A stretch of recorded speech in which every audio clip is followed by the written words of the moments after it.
পৃথিবীতে যদি আপনার আমেরিকার বাদশাহ বানানো হয়, তাও কি আপনি সব আফসোস পুরা করতে পারবেন? ডোনাল্ড ট্রাম্প তখন দেশের গোটা পৃথিবীর বাদশাহ বলে চলে, পাওয়ারফুল, তার কি সব আফসোস পুরা হয়েছে? পৃথিবী আফসোসের জায়গা, এখানে আফসোস পুরা হবে না, কোনোদিন আফসোস পুরা হবে না।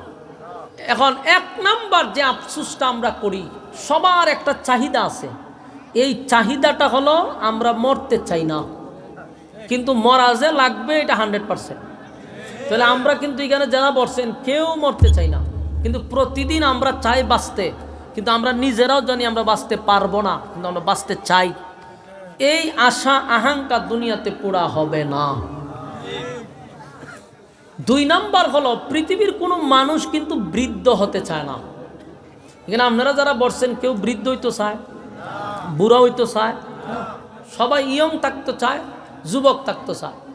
আল্লাহ কয় যতই চেষ্টা করো বুড়া তোমাকে হতেই হবে, বার্ধক্যে তোমাকে পৌঁছতেই হবে, কিন্তু আমরা বৃদ্ধ হতে চাই না, কিন্তু হওয়া লাগবে। আমরা যেটা চাই এটা দুনিয়াতে কোনোদিন পাবো না। 1 নাম্বার মরতে চাই না, মরণ লাগবো নি। 2 নাম্বার হলো বৃদ্ধ হতে চাই না, বৃদ্ধ হওয়া লাগবে। 3 নাম্বার যদি কেউ খাটো থাকে হে লম্বা হইতে চায়, কিন্তু কোনোদিন লম্বা হবে না। যেই মানুষটা কালো সে সুন্দর হতে চায়, কোনোদিন সুন্দর হওয়ার সম্ভাবনা নাই। যেই মানুষটা 5 ফুট 6 ফুটে যদি হয় আমি 7 ফুট হতে চাই, দোয়া করলেও কাম হবে না। কালো মানুষ যেমন সুন্দর হয় না, আল্লাহ হয় কিছু কিছু আফসোস দুনিয়ায় পুরা হবে না। কিন্তু যদি 2টা গুণে গুণান্বিত হইয়া কেউ কবরে যায়, 1 নাম্বার ঘোষণা হলো, 1 নাম্বার পুরস্কার হলো আর কোনোদিন মরবি না, আর কোনোদিন বান্দা বান্দি মরবে না। মরণ নাই, মরণ নাই, জান্নাতের ভিতরে মরণ নাই। তাহলে এই আফসোস পুরা হবে কোথায়? জান্নাতে। জান্নাতে মরণ নাই রে। 2 নাম্বার হলো আমরা বৃদ্ধ হতে চাই না। আল্লাহ কয় দুনিয়াতে যতই চেষ্টা করো, জিম করো আর যাই করো, বার্ধক্যে তোমাকে পৌঁছতেই হবে। আর জান্নাতের ভিতরে আল্লাহ কয় প্রত্যেকটা জান্নাতির বয়স হবে 24, 25 অথবা 32। যদি 32 হয় এই বয়স আর কোনোদিন 33 হবে না। জান্নাতে বয়স বাড়বে না, কারণ জান্নাতের শুরু আছে কিন্তু শেষ নাই। তাহলে জান্নাতের ভিতরে যাওয়ার পরে 1 নাম্বার হলো মরণ নাই, 2 নাম্বার আমরা বৃদ্ধ হব না, 3 নাম্বার হলো বান্দারে, 3 নাম্বার হলো আমরা কোনো দিন আর জান্নাতের ভিতরে 1 নাম্বার মরণ নাই, 2 নাম্বার বৃদ্ধ হব না, 3 নাম্বার খাটো থাকবো না, 4 নাম্বার কালো মানুষ থাকবে না। একে একে আল্লাহ আশা আকাঙ্ক্ষা জান্নাতের ভিতরে পোড়া করে দিবে। জান্নাতে ঢোকার সাথে সাথে 1 নাম্বার মরণ নাই, 2 নাম্বার হলো প্রত্যেকের বডি হবে কমপক্ষে 60 হাত লম্বা, নিম্নে 60 হাত।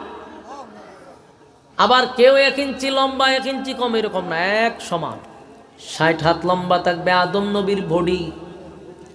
2 নাম্বার হলো যেই মানুষটা সুন্দর হতে চায়, পৃথিবীর কত ক্রিম আর কত কিছু ইউজ করছে সুন্দর হওয়ার জন্য।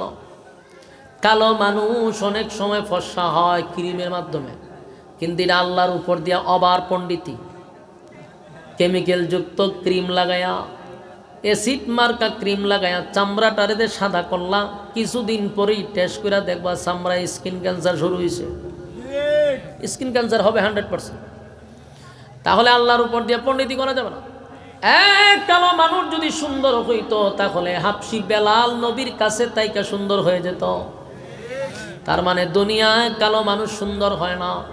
আল্লাহ হয় 2 গুণে গুণান্বিত হইয়া যদি জান্নাতে আসতে পারো, আল্লাহ হয় ওয়াদা দিলাম প্রত্যেকটা মানুষের সৌন্দর্য হবে ইউসুফ নবীর মতো। ইউসুফ নবী কত সুন্দর জানোনি? পৃথিবীর অর্ধেক সুন্দর আল্লাহ ইউসুফ নবীরে দান করছে। পৃথিবীর অর্ধেক সুন্দর ইউসুফ নবীর আল্লাহ দিয়া দিছে। সেই সৌন্দর্য আল্লাহ জান্নাতের ভিতরে প্রত্যেকটা মানুষকে দিয়া দিবে। আশা আকাঙ্ক্ষা পুরা হবে। 4 নাম্বার হলো মানুষের আরেকটা আফসোস হইল কণ্ঠ। যার কণ্ঠ নাই তারও মনে কষ্ট। তামাম পৃথিবীর ডাক্তার দিয়েও কণ্ঠ সুন্দর করা যায় না, সমস্ত আলেম দিয়া দোয়া করাইলেও সুন্দর হয় না। আল্লাহ হয় জান্নাতের ভিতরে ঢুকার সাথে সাথে প্রত্যেকের কণ্ঠ হবে দাউদ নবীর মতো। দাউদ নবীর কণ্ঠ কত সুন্দর জাননি? দাউদ নবী তেলাওয়াত করলে উড়ন্ত পাখি জায়গায় বসে যাইত, সমুদ্রের মাছগুলা ওনার তেলাওয়াত শুনে লাফাইতে থাকত, জঙ্গলের যে সমস্ত প্রাণীরা হিংস্র প্রাণী এরা এসে বসে যেত চতুর্দিকে। এত সুন্দর কণ্ঠ আল্লাহ দাউদ নবীরে দিছে, নদীর পারে তেলাওয়াত করলে সব মাছ এসে পড়ত। আল্লাহ তাআলা বলেন জান্নাতের ভিতরে দাউদ নবীর কণ্ঠ আমি দান করব। সুবহানাল্লাহ। এক একটা নবীর এক একটা গুণ দিয়া জান্নাতের ভিতরে ঢুকানো হবে। আর সর্বশেষ যে গুণটা মানুষের মধ্যে থাকবে এটা হলো চরিত্র। কারণ আমরা চরিত্র কি বালা? বাংলাদেশের মানুষের এই চরিত্র লইয়া যদি জান্নাতে যায় সেখানে দুর্ঘটনা ঘটাইব, ঠিক না? কারণ বালা চরিত্র নিয়ে আমরা 4 বছরের শিশু থেকে নিয়ে 80 বছরের বৃদ্ধা পর্যন্ত বাংলাদেশের রেহাই পায় না দর্শন থেকে। তাহলে কত নিচে নামছে আমাদের চরিত্র। এই চরিত্র কি জান্নাতে দিলে উপায় আছে? আর একজনের হুরাইনা দরজা লাগাই লিব, লক্ষণ খারাপ। এই জন্য আল্লাহ কয় এক এক নবীর এক একটা গুণ আমি দিব জান্নাতের ভিতরে। যেমন চরিত্র হবে আজিম চরিত্র, বিশ্ব নবীর চরিত্র। সুবহানাল্লাহ। আমাদের নবীর চরিত্র দিবে জান্নাতের ভিতরে।